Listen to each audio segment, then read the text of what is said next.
A história se abre mostrando que o planeta passou por uma devastação colossal. Não fica claro de imediato o que causou tudo, se foi algo vindo do espaço, uma arma desconhecida ou outro desastre fora do comum. Só sabemos que o mundo virou caos. Prédios em ruínas, fogo consumindo quarteirões inteiros e criaturas estranhas rondando as ruas em busca de sobreviventes humanos. A câmera então desce até uma imensa cratera formada pela explosão. Lá no fundo, preso sob toneladas de concreto e ferragens, está um homem desacordado. Seu corpo está sujo de poeira e sangue seco. Impossível saber há quanto tempo ele está ali. Quando ele finalmente recobra a consciência, percebe que está numa situação desesperadora. Ele tenta gritar, mas ninguém responde. Todos lá fora parecem estar lutando pela própria vida. O homem se chama Mark. Com muito esforço, ele encontra uma barra de metal ao alcance da mão e a usa para puxar seu celular, que havia caído um pouco adiante. Ele tenta ligar para alguém, mas o sinal desapareceu. Na tela inicial, uma foto de seus filhos aparece, deixando claro que ele tem uma família esperando por ele. Ou assim ele espera. Ele tenta ligar para a esposa, mas a chamada vai direto para a caixa postal. Sem opções, grava uma mensagem explicando sua situação, acreditando que tudo aquilo poderia ter sido causado pelos terremotos recentes, algo que, mais tarde, descobrirá estar bem longe da verdade. De repente, Mark ouve o barulho de hélices. Sua esperança sobe, mas dura pouco. A aeronave perde o controle e despenca logo adiante. Um carro arremessado pelo impacto quase o atinge. Com um último esforço e usando a barra de metal como alavanca, Mark se solta das pedras e rasteja para fora. Ele está tonto, sangrando por um corte profundo na lateral, mas vivo. Improvisa uma bandagem para estancar o sangue. Ao olhar para trás, percebe que o lugar onde estava preso desmoronou completamente. A única rota possível agora é um túnel escuro. Ele segue devagar, iluminando o caminho com o isqueiro e a tela do celular. Enquanto avança, percebe manchas de sangue nas rochas. Logo encontra uma bolsa caída. Dentro, há uma câmera e a foto de uma garotinha. Usando o modo noturno da câmera, ele examina o caminho adiante e avista o corpo de uma mulher desmaiada. Mark corre até ela e a ajuda a recobrar os sentidos. A mulher está ferida, em choque e apavorada. Ele entrega a bolsa dela, tenta acalmá-la e percebe que ela quase não consegue falar. Só consegue pedir água, com a voz fraca e trêmula. Ao notar o ferimento na perna da moça, ele pega o próprio cinto e improvisa um torniquete para parar o sangue. De repente, o túnel dá uma tremida estranha, como se alguma coisa pesada estivesse se arrastando por perto. A mulher, que ele só vai descobrir depois que se chama Kate, sussurra pro Mark ficar calado. Dá pra ver que ela já sacou que não tão sozinhos ali embaixo. Mark ainda acha que ela tá desnorteada de medo, antes de cair no túnel. Ele continua acreditando que tudo aquilo é consequência dos tremores recentes. Kate, por outro lado, sabe muito bem que a história é outra, e ri nervosa quando ele menciona terremoto, como quem sabe que tem coisa bem mais sombria rolando. A estrutura vibra de novo, mais forte. Mark imagina que as autoridades já estejam fazendo buscas por sobreviventes, mas Kate, com um olhar vazio e cansado, afirma que ninguém vai aparecer. Ela garante que viu com os próprios olhos.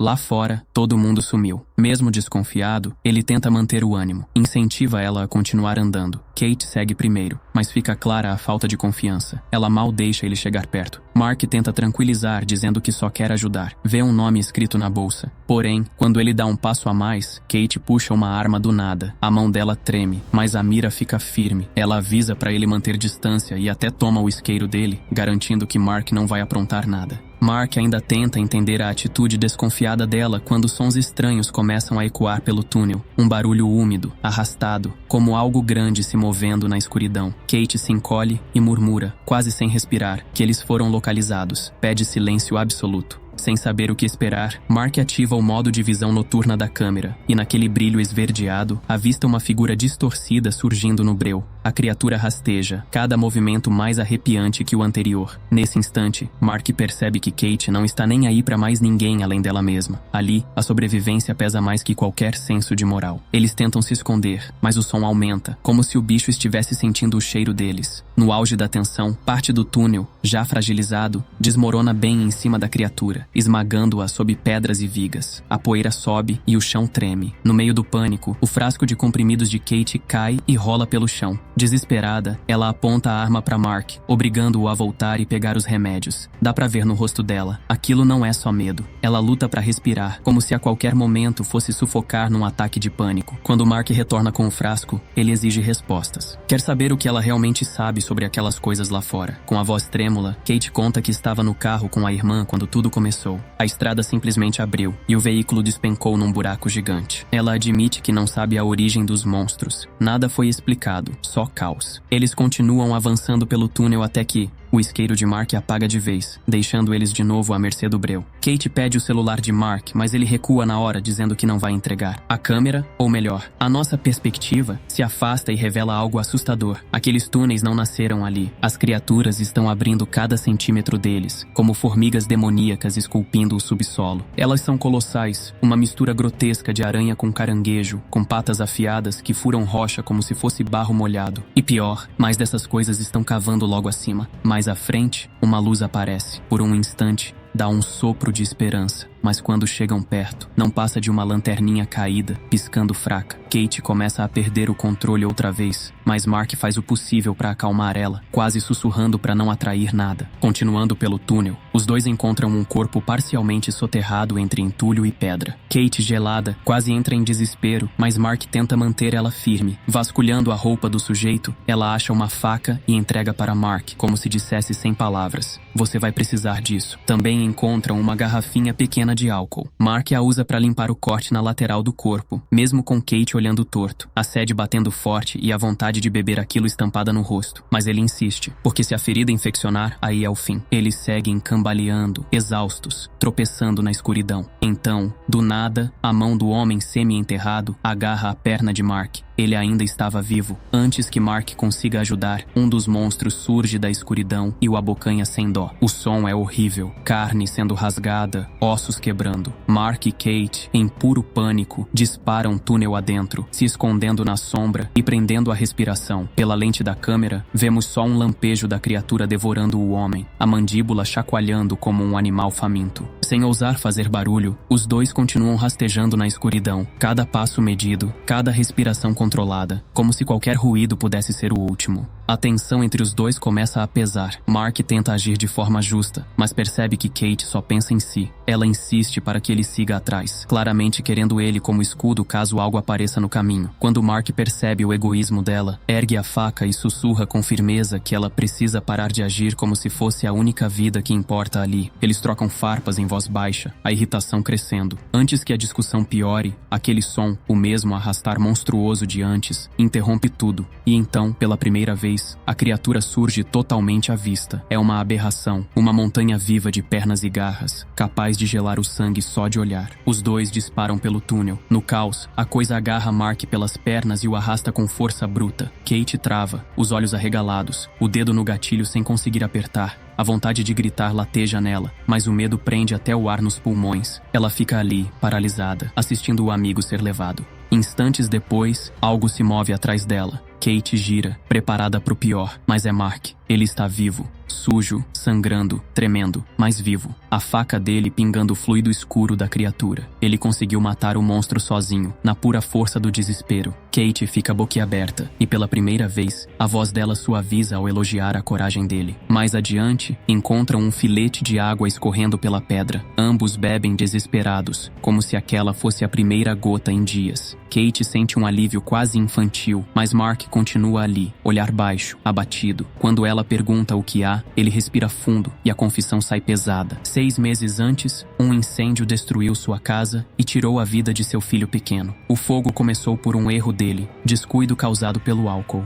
Desde então, ele carrega a culpa como um peso que nunca solta. Prometeu para si mesmo nunca mais encostar em uma gota e desde aquele dia, vive tentando lidar com o buraco que ficou. Kate escuta, a postura antes defensiva agora mais branda. Ela diz, quase como uma irmã mais velha, que fugir da dor não traz ninguém de volta e que ainda existe família esperando por ele, mesmo que ele ache que não merece. Em seguida, pela primeira vez, ela se abre também, contando sobre o irmão que sempre foi seu porto seguro. Alguém que ela provavelmente perdeu lá fora no caos. A lembrança mexe fundo com ela. Dá pra ver que tocou de verdade. Mas Kate respira fundo, engole a emoção e puxa de volta aquela força dura que ela tem. Sem outra escolha, os dois seguem rastejando, até que, enfim, enxergam o fim do túnel. O problema? A saída tá toda bloqueada por pedras e tijolos. Mesmo assim, nenhum dos dois aceita parar ali. Eles chutam, empurram, arrastam entulho com as mãos, os braços tremendo de cansaço. Do outro lado, dá pra ver uma tubulação de esgoto enorme e mais buracos feitos pelas criaturas, parecendo um formigueiro do inferno. A única saída é subir por uma grade no alto. Tentam escalar, escorregam, tentam outra vez, e nada. A esperança começa a fraquejar. Aí, quase como um milagre, escutam vozes. Uma policial aparece lá em cima, vê os dois e grita que o resgate já tá chegando. Mark e Kate sentem o peito aliviar pela primeira vez, como se o peso todo tivesse dado uma trégua. Do nada, as criaturas invadem o lugar e massacram os soldados bem ali, na frente deles. Grito, tiro, sangue e silêncio. Kate simplesmente desaba, o desespero tomando conta. Mark tenta segurar ela, quase sussurrando para trazer ela de volta pro mundo. Antes que aquelas coisas arrebentem a grade e arrastem os dois, eles mergulham por outro túnel lateral. Ali, a água sobe até o pescoço e depois tampa tudo, obrigando os dois a nadar no escuro. Mark deixa Kate ir primeiro, mas acaba perdendo ela no breu. A sensação de afogar bate forte, o peito ardendo, o ar acabando. Na última hora, um feixe fraco atravessa a água. É a luz dela. Kate segura o braço dele e puxa com força para fora. Ele engole ar como se fosse ouro. Os dois ficam ali um instante, sem forças, tremendo, mas vivos, mesmo exaustos, feridos, quase no limite. Eles sabem que parar é morrer, então continuam. Até que, um pouco mais adiante, começam a ver raízes descendo pelas paredes, sinal de que tão perto da superfície. Finalmente, uma luz fraca surge lá na frente. A lembrança dói e deixa os olhos dela marejados, mas Kate logo engole o sentimento e recupera a postura firme. Juntos, eles prosseguem, arrastando os pés, até finalmente alcançarem o fim daquele corredor subterrâneo. A saída, porém, está bloqueada por montes de pedras e concreto despencado. Mesmo assim, Mark e Kate se recusam a desistir ali. Eles começam a chutar, empurrar e arrancar pedaços de detrito com as mãos, tentando abrir qualquer passagem que caiba um corpo. Do outro lado, há uma tubulação grande e escura, cercada por outros buracos cavados pelas criaturas. Ao topar com aquela claridade lá na frente, os dois ficam com o coração mole. Dá um fio de esperança enorme. Mark e Kate sorri, só que é sorrisinho tremido, com lágrimas correndo. Eles enchem o peito de ar, tentando manter a calma, mas Kate tá com a respiração toda quebrada por causa da doença dela. Devagarinho, eles vão se arrastando,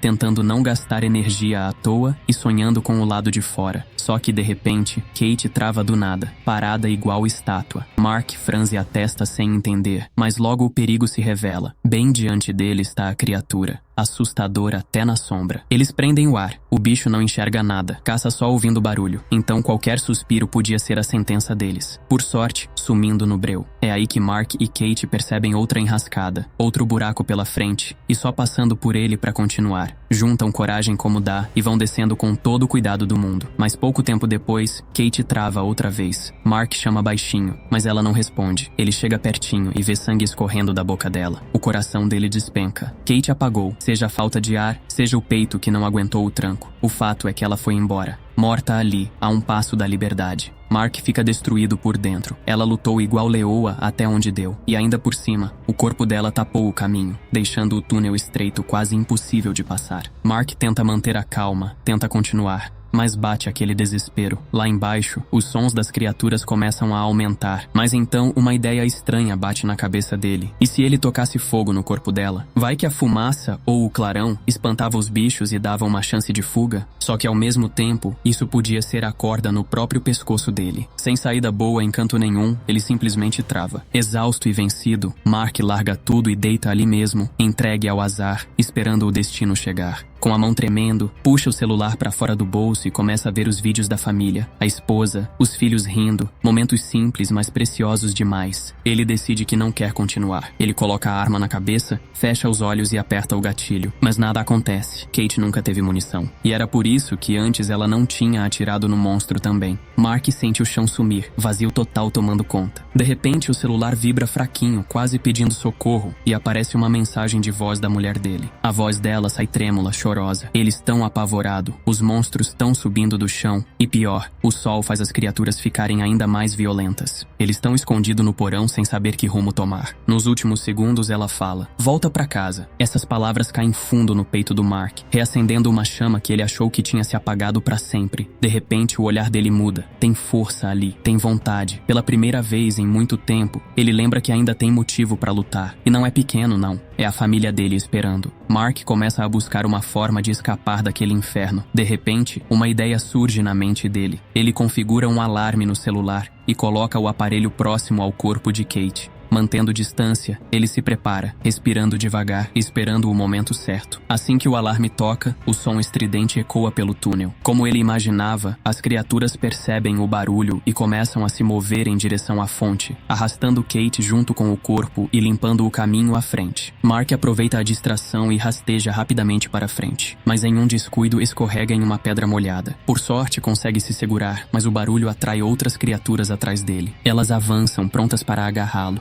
Sem pensar duas vezes, Mark pega uma garrafa de álcool e a entrega para elas, acendendo-a com o isqueiro. O fogo explode, lambendo os corpos monstruosos e queimando um deles até cair no breu do túnel. O cheiro de carne queima enche o ar, e pela primeira vez, Mark sente uma fagulha de esperança real. Com cuidado, ele continua rastejando em direção à luz no fim do túnel. Depois de tanto esforço e luta, finalmente surge o sol, banhando o rosto dele com calor. Mas o que vê lá fora o paralisa. A área está infestada de centenas de ovos de criaturas, e monstros ainda vagam por todos os lados. O mundo lá fora não é mais seguro. Tudo está destruído.